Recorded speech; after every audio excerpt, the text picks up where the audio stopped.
The crystal chandeliers cast golden light across the private dining room at Vittorio, one of Manhattan's most exclusive Italian restaurants. Lucia Grant moved between the chairs with practiced efficiency, her black server's apron tied neatly at her waist, white blouse crisp, despite the late hour. Tuesday nights were usually slower, but not tonight. 6 men sat around the mahogany table, their conversation a low murmur beneath the soft classical music filtering through hidden speakers. Lucia had learned long ago to make herself invisible during these private gatherings. Wealthy men conducting business didn't want to be interrupted by questions about wine pairings or dessert menus. She placed a fresh bottle of Barolo on the table, careful not to let the glass clink against the surface. The man at the head of the table didn't look up, his attention fixed on the leather portfolio spread before him. Alexander Bellini. Even if the manager hadn't briefed the staff with hushed urgency about tonight's guest, Lucia would have recognized power when she saw it.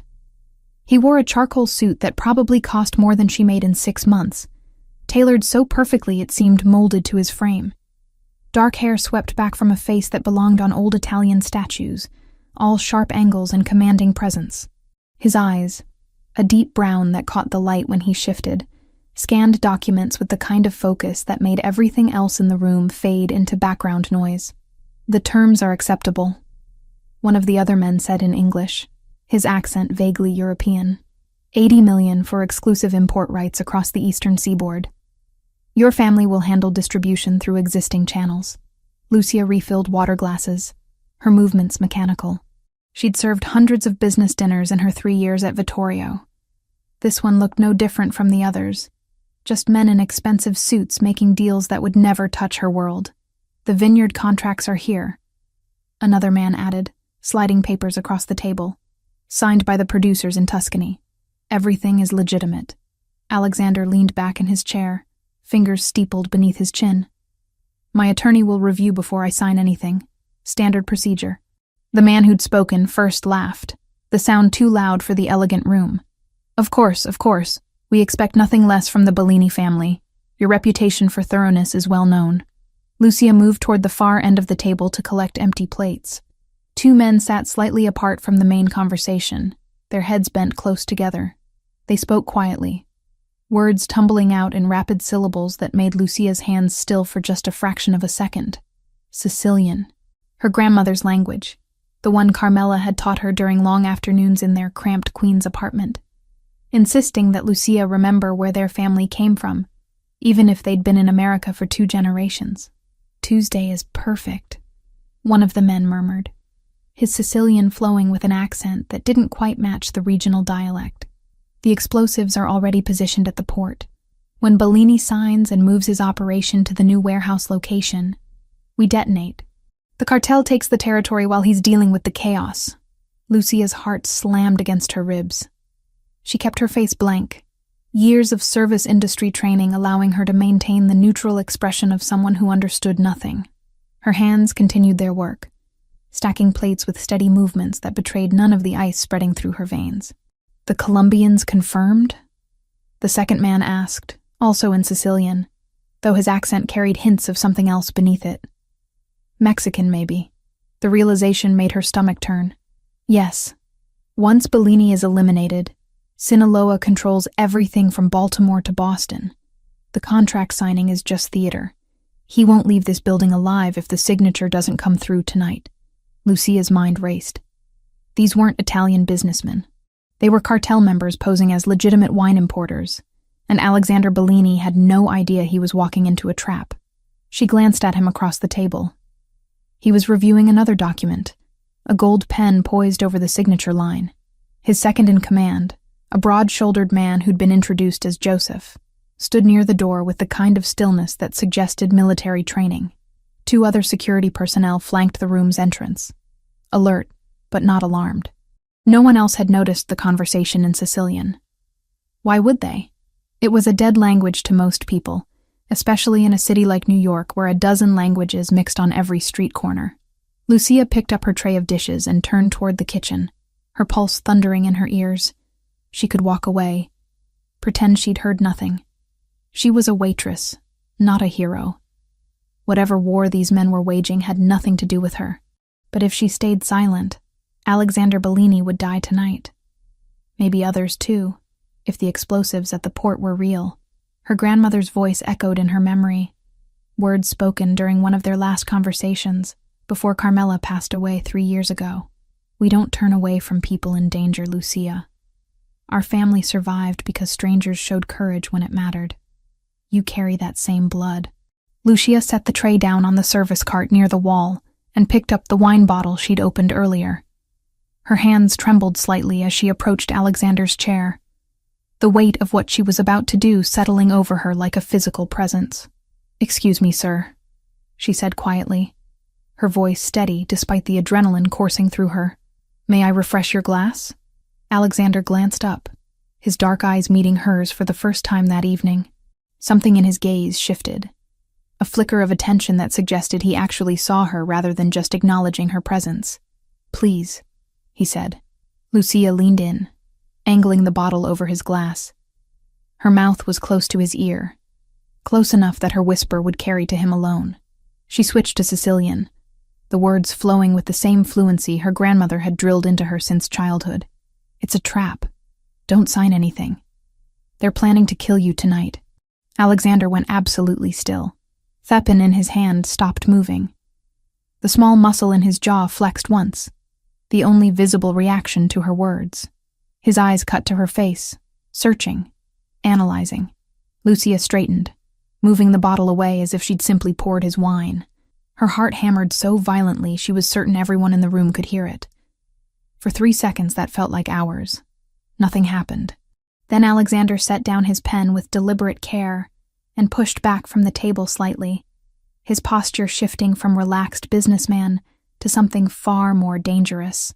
"Gentlemen," he said, his voice carrying the kind of quiet authority that made everyone stop talking immediately. "I've reconsidered.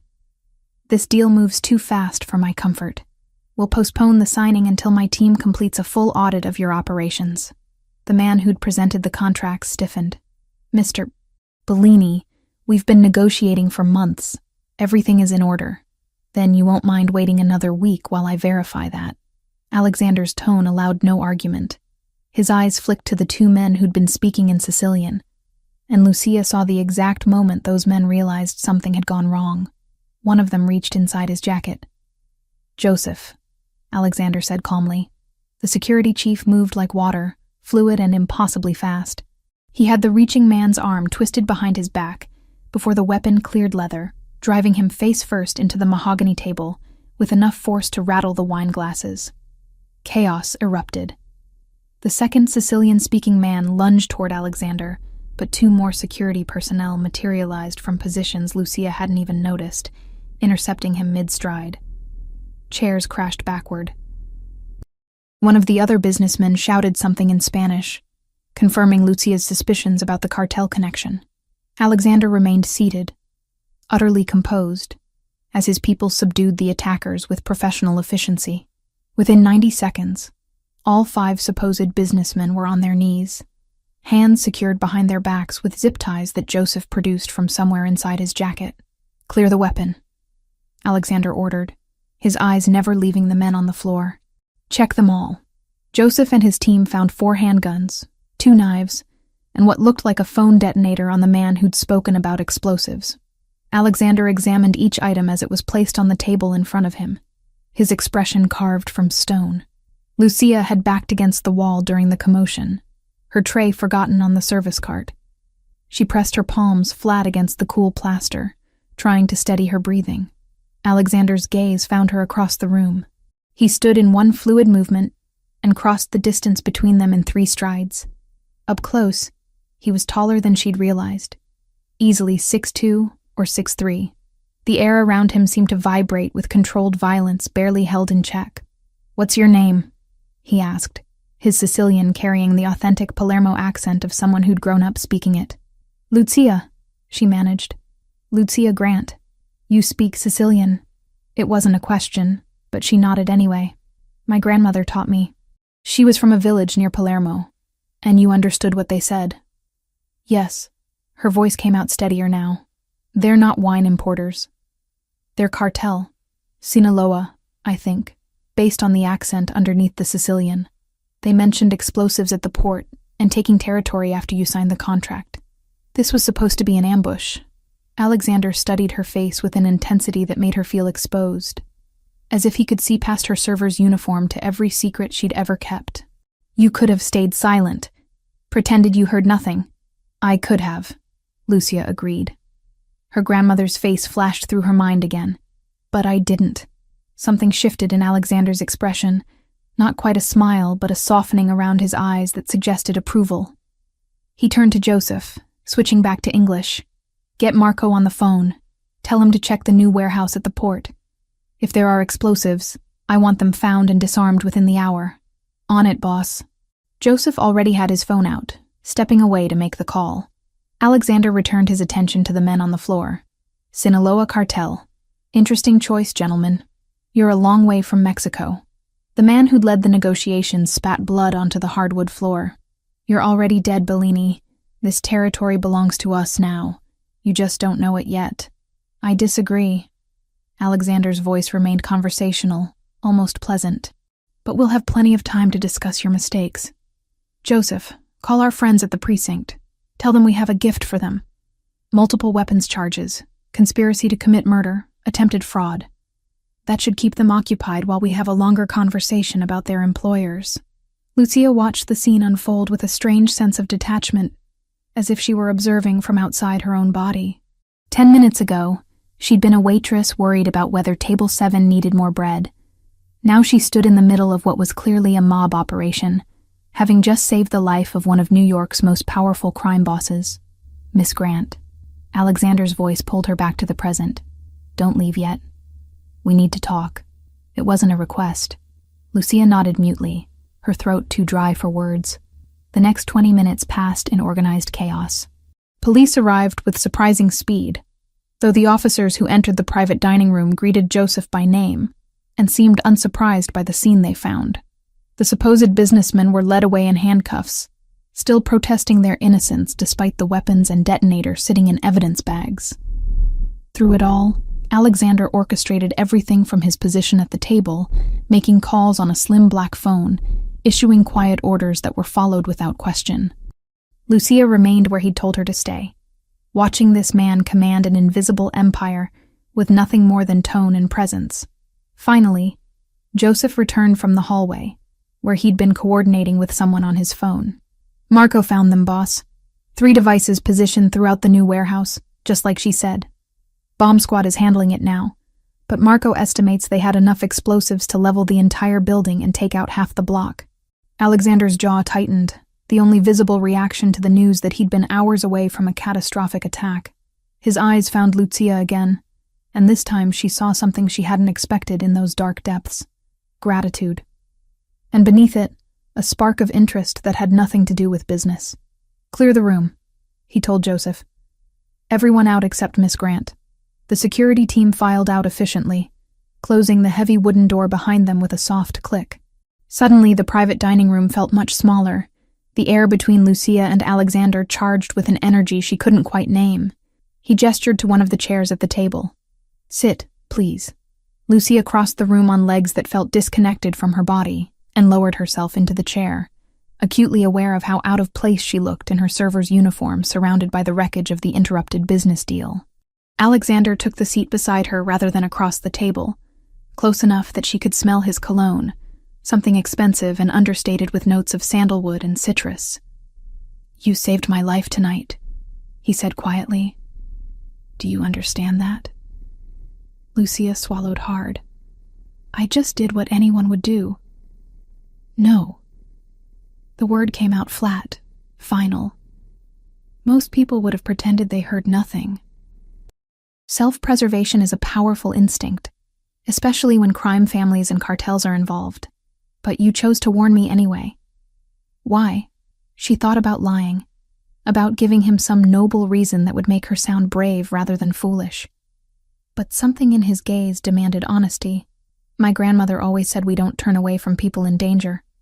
That courage matters, even when it's scary. Lucia twisted the small gold earrings her grandmother had given her, a nervous habit she'd never broken. And I guess I couldn't live with myself if I'd let you walk into a trap when I could have stopped it. Alexander leaned back in his chair, studying her with that same unnerving intensity. Your grandmother sounds like a wise woman. She was. Carmela Grant, born Carmela Rizzo in Sicily.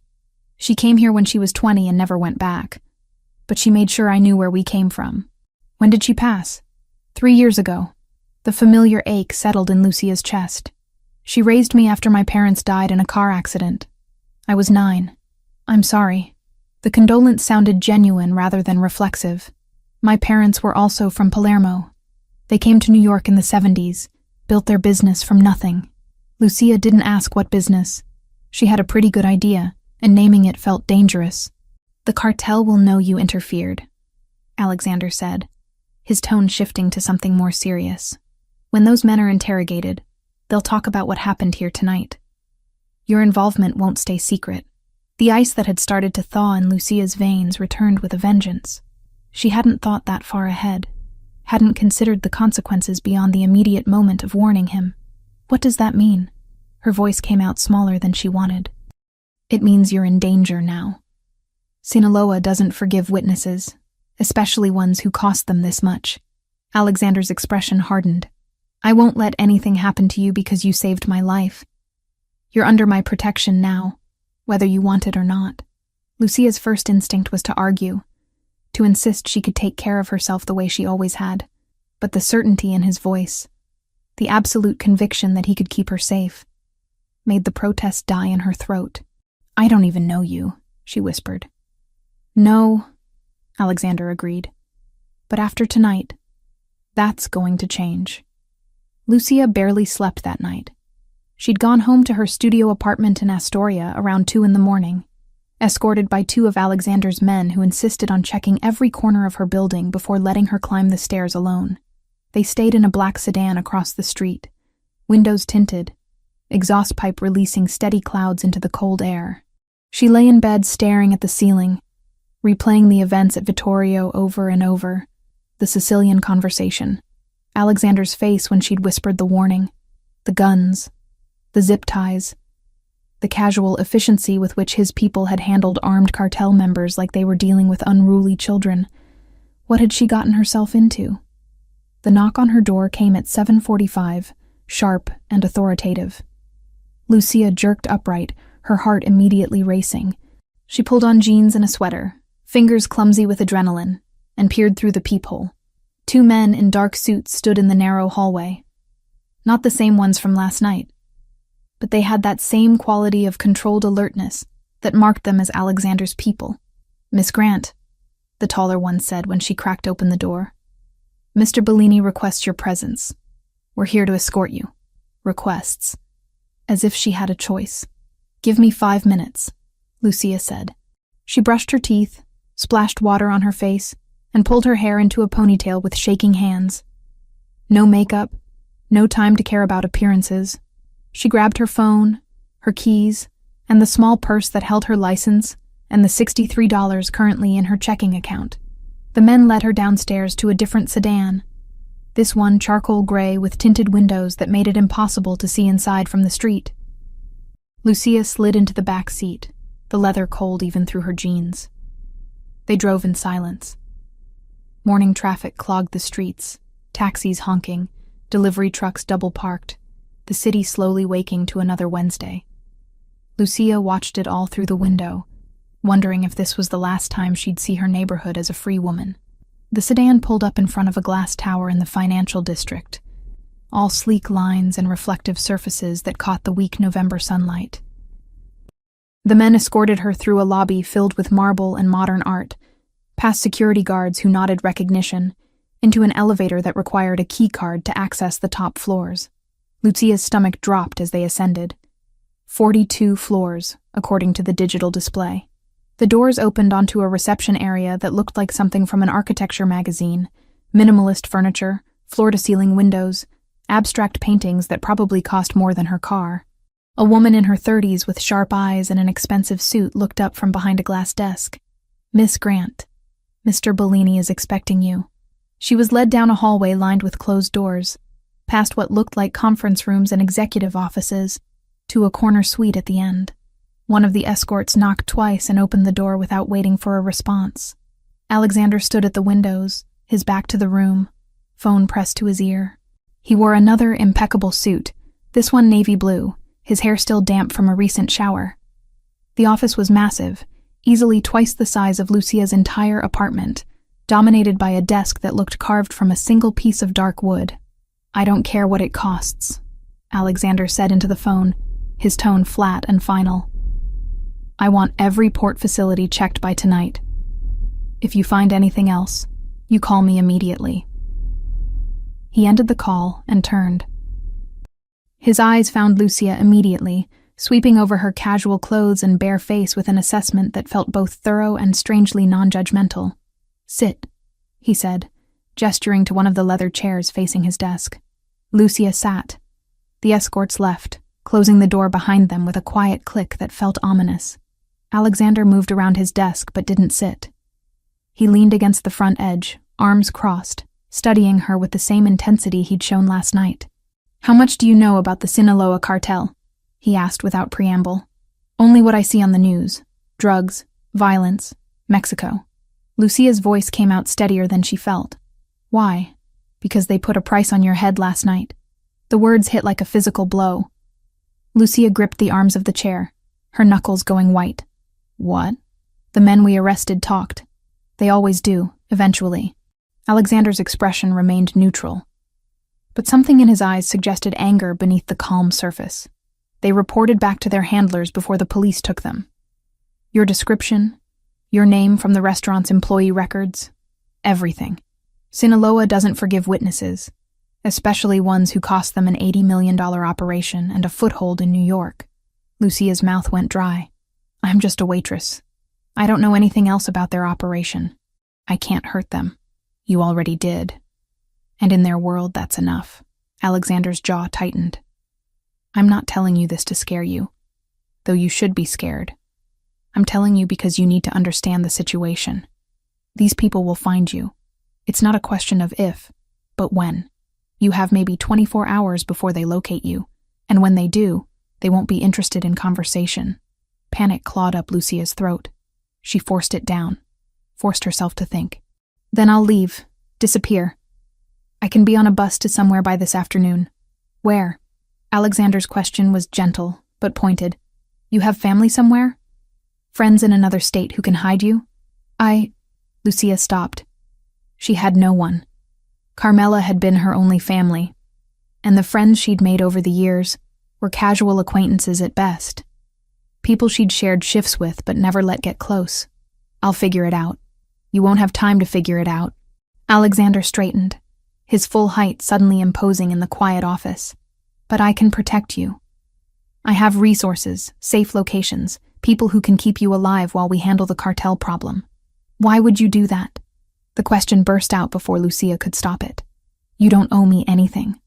I just did what anyone should do, but most people wouldn't have." Alexander moved closer, stopping a few feet from her chair. "You saved my life, Miss Grant. In my world, that creates a debt. More than that, you're in danger specifically because you helped me. I don't let people suffer for loyalty, especially not someone like you." "Someone like me," Lucia repeated, almost laughing. "A waitress who speaks Sicilian? Someone brave enough to speak up when it mattered." His gaze held hers. "That's rare, valuable, and I protect what's valuable." The way he said valuable made something flutter in Lucia's chest, a sensation she firmly pushed aside. This wasn't about attraction or interest. This was about survival. "What does protection mean exactly?" she asked. "A secure location where the cartel can't reach you. Security personnel to ensure your safety. Time for my people to handle the threat permanently." Alexander returned to his desk, pulling a manila folder from the top drawer.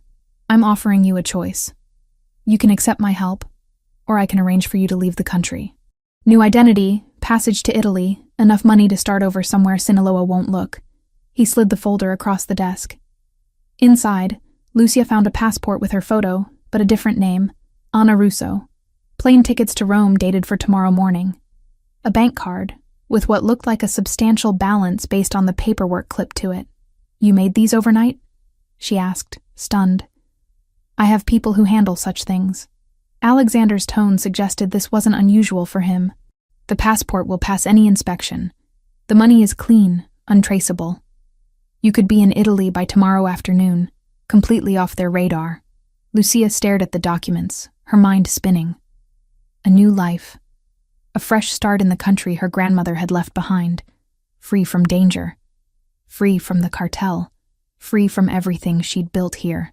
"No," she heard herself say. Alexander's eyebrows rose slightly. "No?" "No." Lucia pushed the folder back across the desk. "I'm not running away from my life because some criminals are mad I interfered with their plan. I've worked for everything I have here. It's not much, but it's mine. I'm not giving that up." For a long moment, Alexander simply looked at her. Then something that might have been respect flickered across his face. "You understand they will try to kill you. I understand you said you could protect me." Lucia met his gaze directly. "So protect me. But I'm not leaving New York." Alexander leaned back in his chair, a small smile tugging at the corner of his mouth. "You're either very brave or very foolish. Maybe both." Lucia managed a shaky smile of her own. "My grandmother would probably say I inherited her stubborn streak." "Tell me about her." The request surprised Lucia. "We have time, and I'd like to know more about the woman who taught you to speak like you're from Palermo." So Lucia told him. About Carmela Rizzo, who'd left Sicily at 20 with nothing but a suitcase and determination. Who'd married young, lost her husband to a construction accident, and raised 3 children while working 2 jobs. Who'd taken in her orphaned granddaughter without hesitation and made sure Lucia never forgot where their family came from. "She died 3 years ago," Lucia finished, twisting the gold earrings. "Heart attack. She was 71. I found her in her chair, knitting needles still in her hands." "I'm sorry." Alexander's condolence carried genuine sympathy. "It sounds like she was an impressive woman." "She was everything." Lucia's throat tightened. "After my parents died, she was all I had. When I lost her, I was completely alone. I understand that feeling."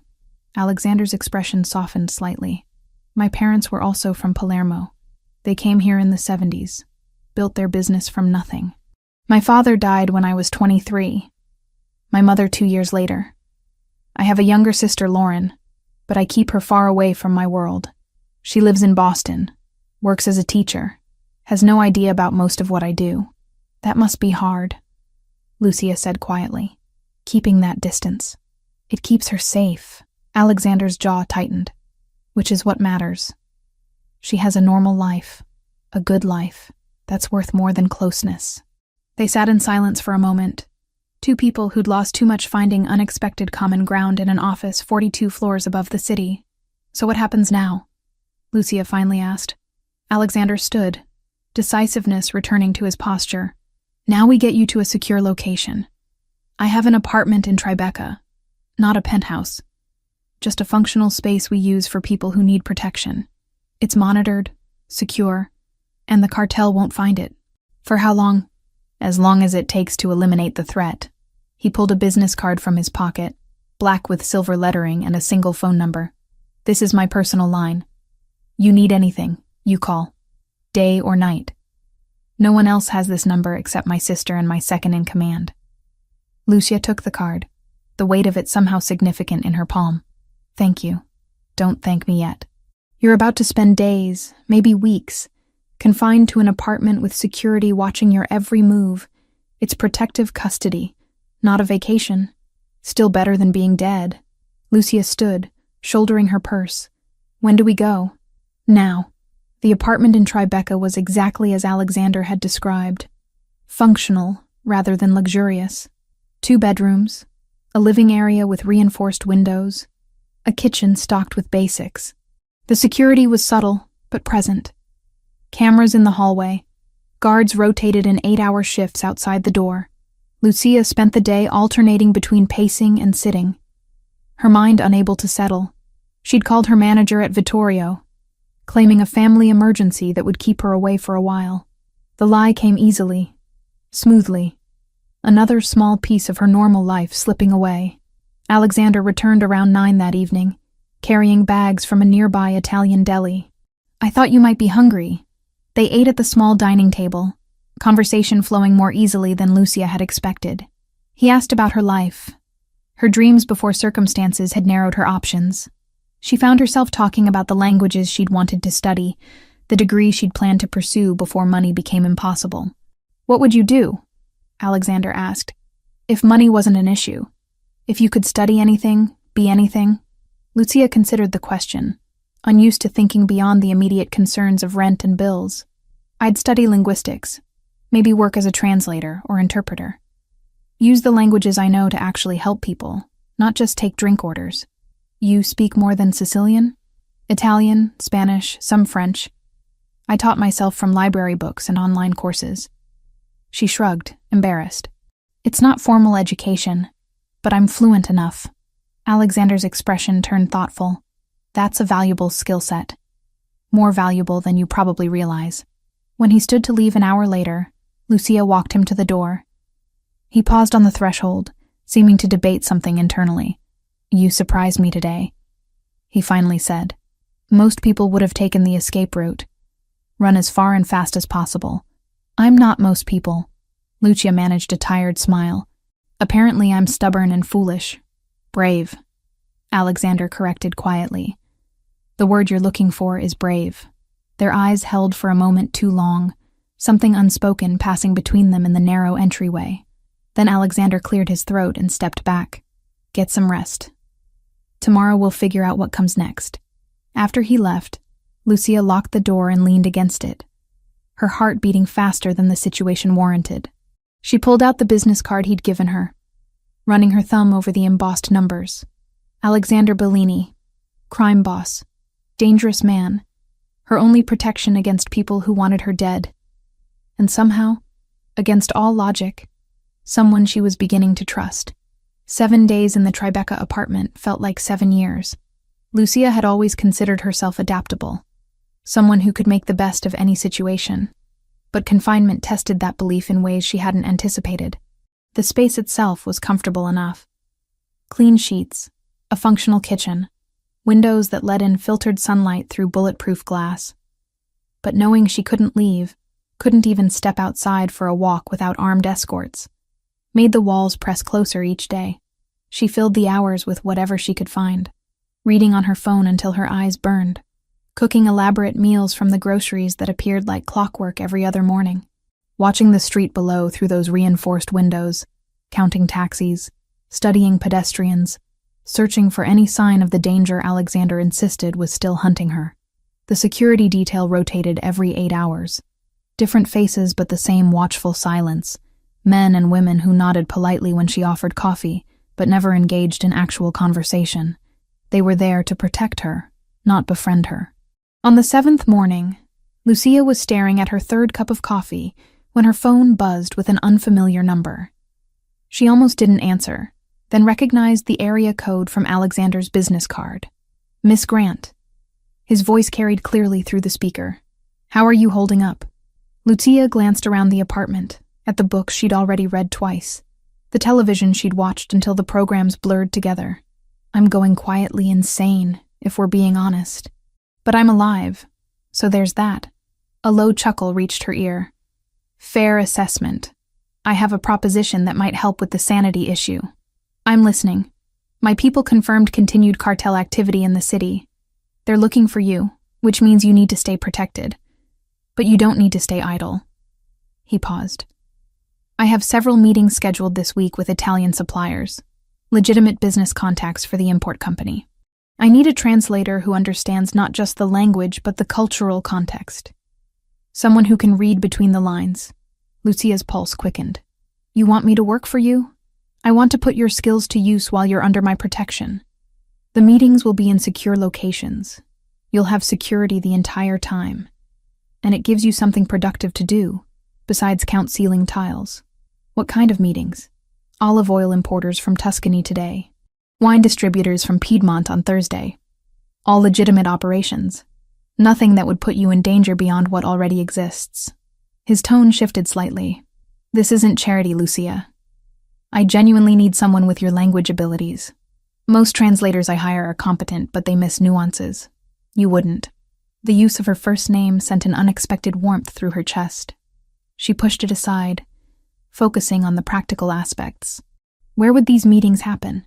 My office, conference rooms in neutral buildings, a few restaurant locations I control. You'd never be exposed or vulnerable. And you'd be compensated properly, not as a favor, but as an employee. Lucia walked to the window, pressing her palm against the cool glass. Below, the city moved in its endless rhythm. Delivery trucks, business people with coffee, dog walkers navigating crowded sidewalks. Life continuing while she remained frozen in place. "When's the first meeting?" she asked. 2 hours. I'll send a car. The offices of Bellini Import Solutions occupied 3 floors of a building in Midtown, far more corporate and legitimate-looking than Lucia had expected. Glass-walled conference rooms, assistants typing at sleek desks, the hum of normal business operations that could have belonged to any successful company. Alexander met her in the lobby himself, dressed in a charcoal suit that made his dark eyes appear even more intense. "Thank you for coming. Thank you for giving me something to do besides memorize wall textures." Lucia had dressed in the most professional clothes the security team had retrieved from her apartment. Black pants and a cream blouse that felt inadequate next to the expensive fabric surrounding her. "You look fine." Alexander's gaze swept over her once, quick and assessing. "The Tuscany delegation arrives in 20 minutes. 3 representatives from a family-owned olive grove that's been producing oil for 6 generations. They speak English but prefer Italian for business discussions. They're also very traditional, very proud. Respect matters more than anything."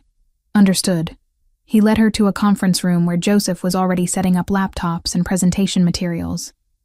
The older man nodded at Lucia with something that might have been approval. "She knows what she's doing," Alexander told Joseph. "Let her work."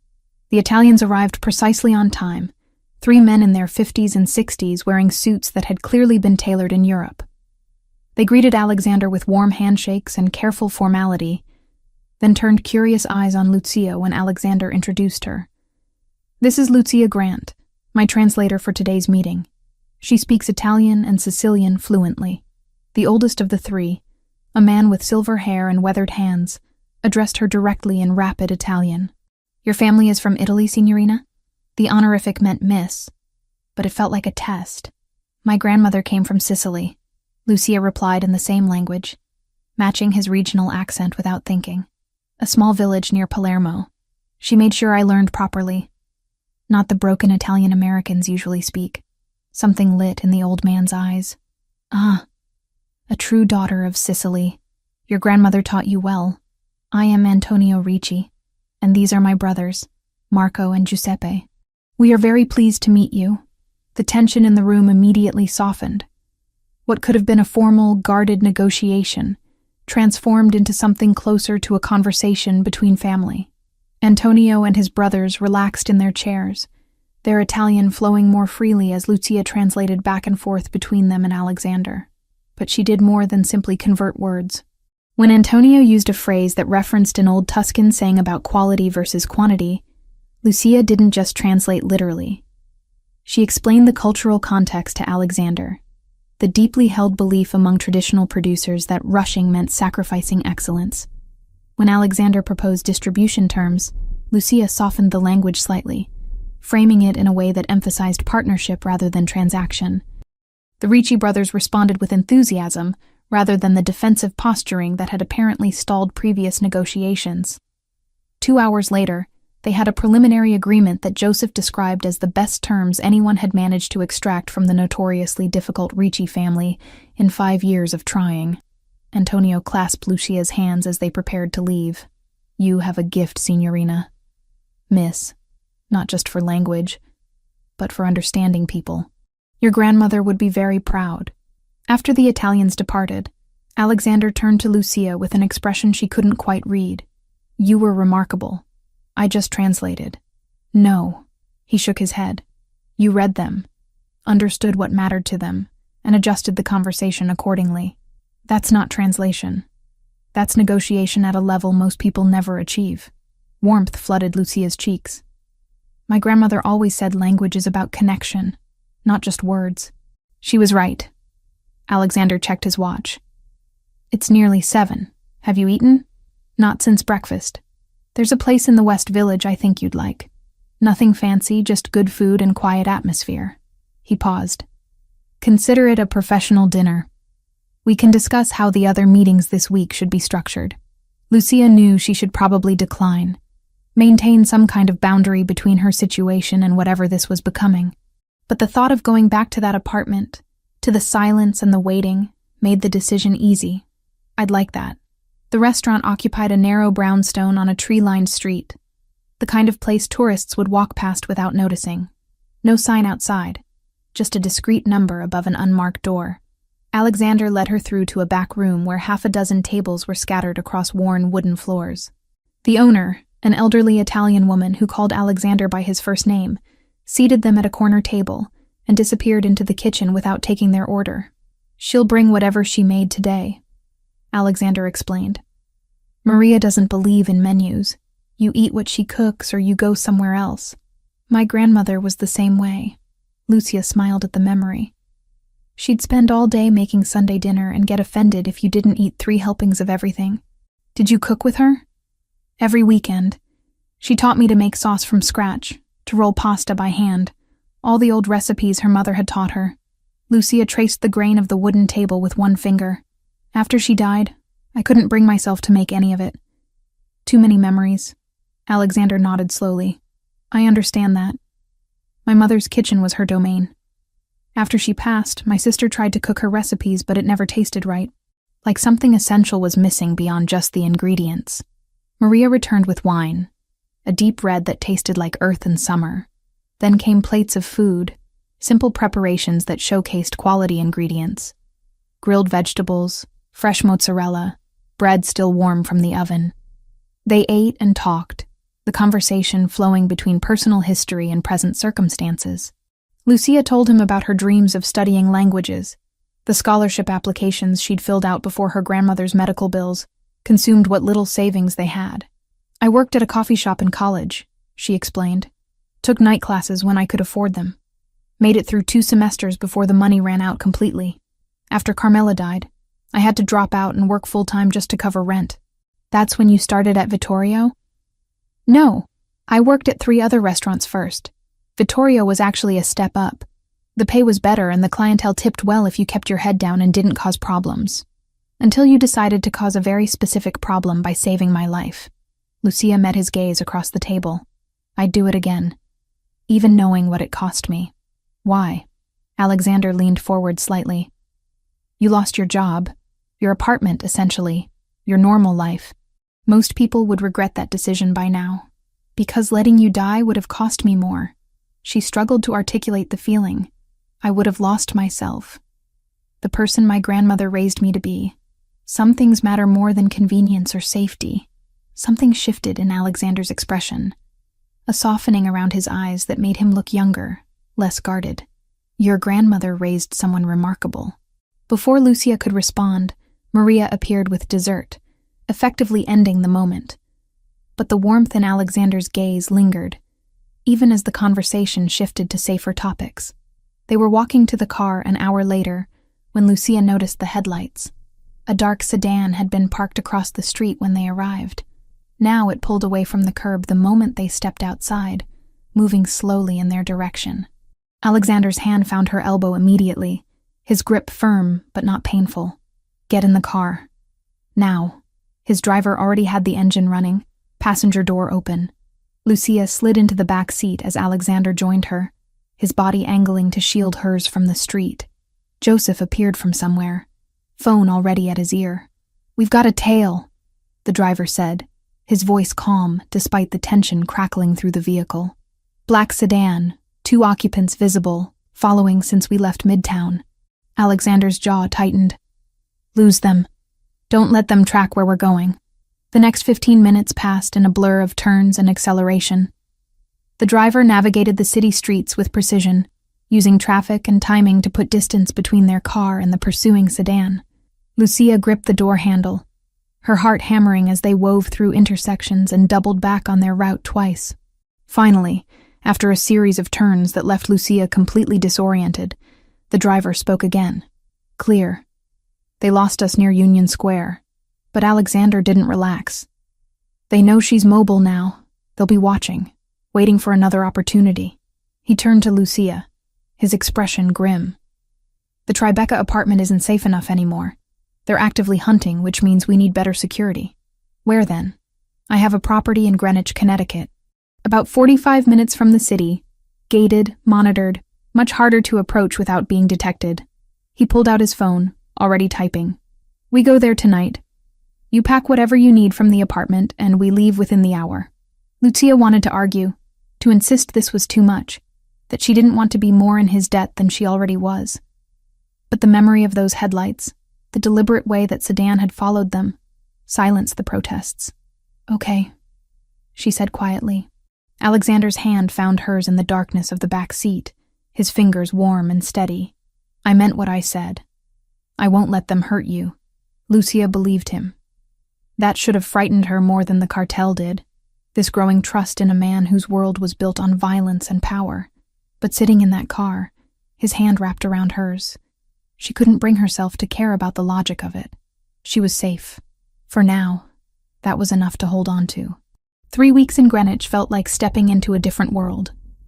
The property sat at the end of a private road, surrounded by mature trees that created a natural barrier from curious neighbors. The house itself was understated for someone of Alexander's means, a colonial-style home with cream-colored siding and black shutters, gardens that had been professionally maintained, but not ostentatiously designed. Lucia had expected something more fortress-like, all surveillance equipment and armed guards patrolling the perimeter. Instead, the security was subtle. Cameras hidden in landscaping, sensors embedded in the driveway, a team that rotated through a converted carriage house at the edge of the property, present, but not intrusive. Her bedroom occupied the second floor, overlooking the back garden where late autumn had painted the remaining leaves in shades of rust and gold. The furniture was simple but well made, the kind of pieces designed for comfort rather than display. Someone had stocked the closet with clothes in her size, casual items that suggested whoever did the shopping understood she wasn't the designer label type.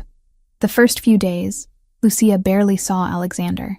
He commuted to the city for meetings, returning late in the evenings to disappear into his home office. She spent the time exploring the house, reading from the surprisingly extensive library, teaching herself to use the professional-grade espresso machine in the kitchen. On the 4th morning, she found Alexander already in the kitchen when she came downstairs. He stood at the counter in jeans and a navy sweater, the most casual she'd seen him, reading something on his tablet while coffee brewed. "Morning," he said without looking up.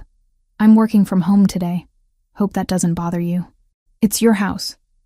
Lucia moved to pour herself coffee from the pot he'd already made. "I'm the intruder here. You're a guest under my protection. Not the same thing." He finally glanced up, his gaze lingering on her for a moment before returning to the tablet. "Joseph is sending over contracts from 2 potential suppliers in Rome. I'll need your assessment of the language. Make sure nothing's buried in the translations we received. You want me to work on them today?" "If you're willing." The office has a second desk and better internet than the rest of the house. So began a routine that evolved naturally over the following weeks. Mornings in the kitchen, Alexander making coffee while Lucia prepared breakfast. Conversations about everything from politics to childhood memories flowing easily in the quiet hours before the day's demands took over. Days spent working in his home office, Lucia at the second desk he'd cleared for her, translating contracts and correspondence while Alexander handled the legitimate and less legitimate aspects of his business. She discovered she had a talent for the work beyond just language skills. Reading contracts revealed patterns, connections between suppliers and distributors that told stories about relationships and power dynamics. She'd point out clauses that seemed innocuous but could be leveraged, terms that looked favorable but contained hidden costs.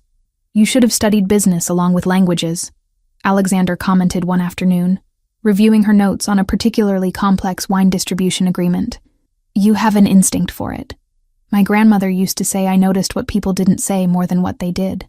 Lucia stretched in her chair, her back tight from hours at the computer. "Same skill, just applied differently. It's valuable. More valuable than you probably realize." He closed the laptop and stood. "Walk with me.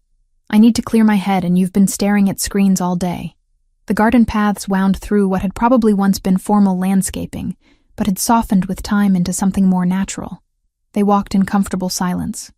The November air crisp, but not yet bitter, leaves crunching underfoot.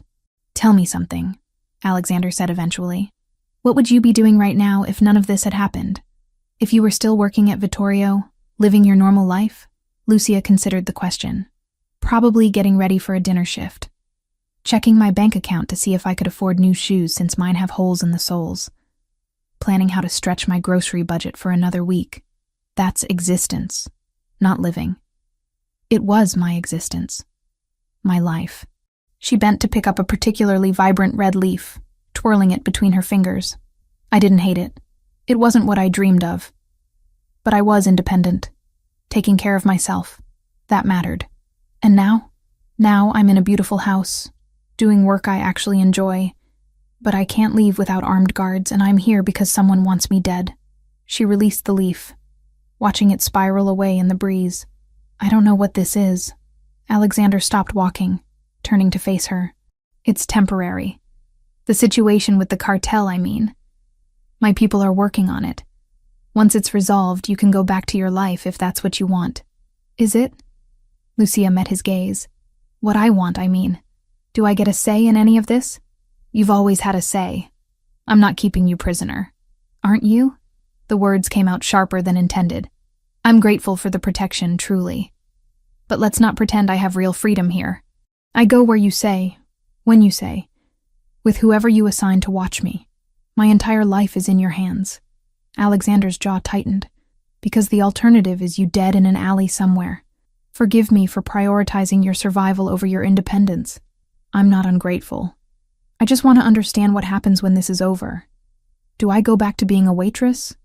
Do I disappear with that fake passport you made? What's the endgame here? I don't know." The admission seemed to cost him something. "I haven't thought that far ahead because right now, keeping you alive is the only thing that matters." Before Lucia could respond, his phone buzzed. Alexander glanced at the screen, his expression immediately hardening.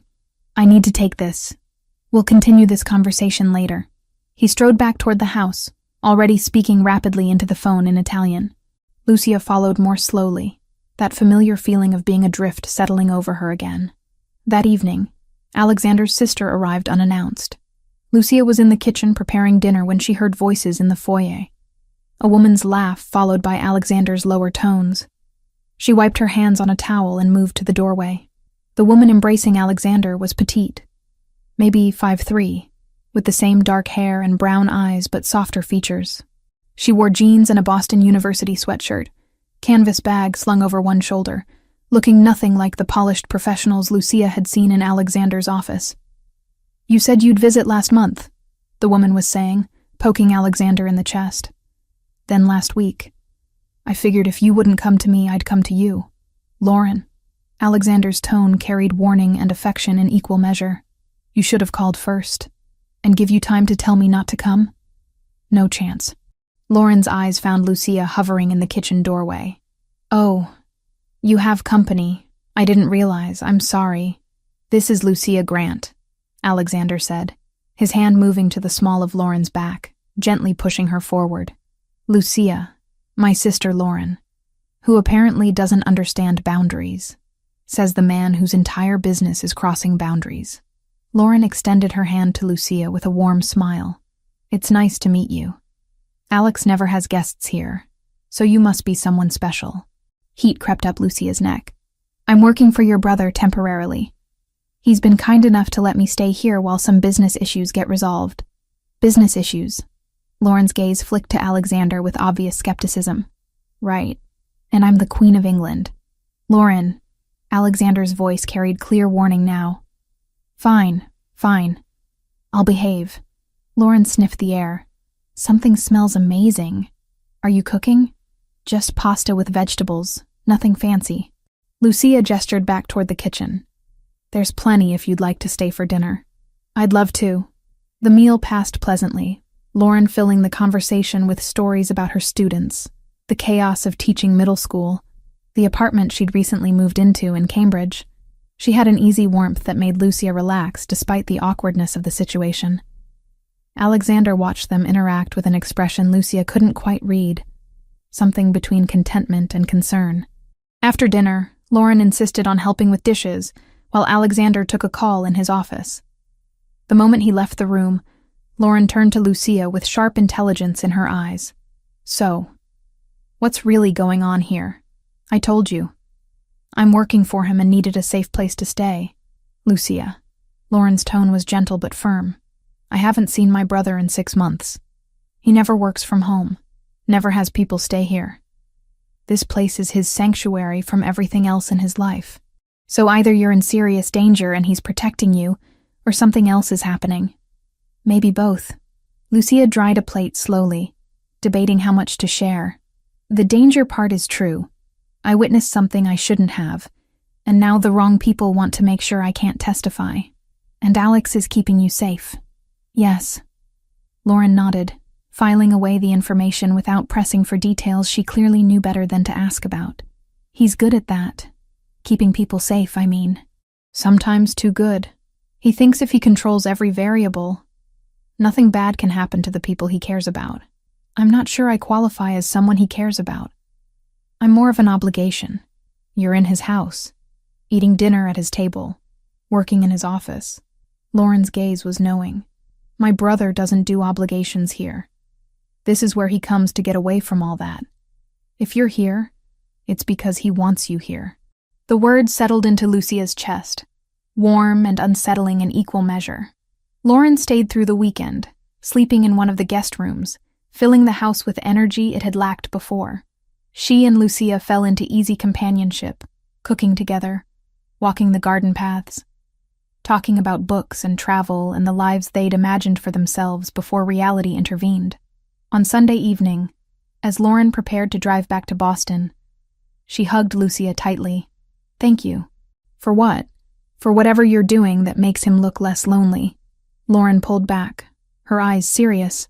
Alex has been alone in ways that have nothing to do with company. He keeps everyone at a distance because he thinks that's what protects us. But you're here, and he's different, present. That's not nothing. After Lauren left, the house felt quieter, emptier. Lucia found Alexander in his office, staring at his computer screen without really seeing it. Your sister is wonderful, she said from the doorway.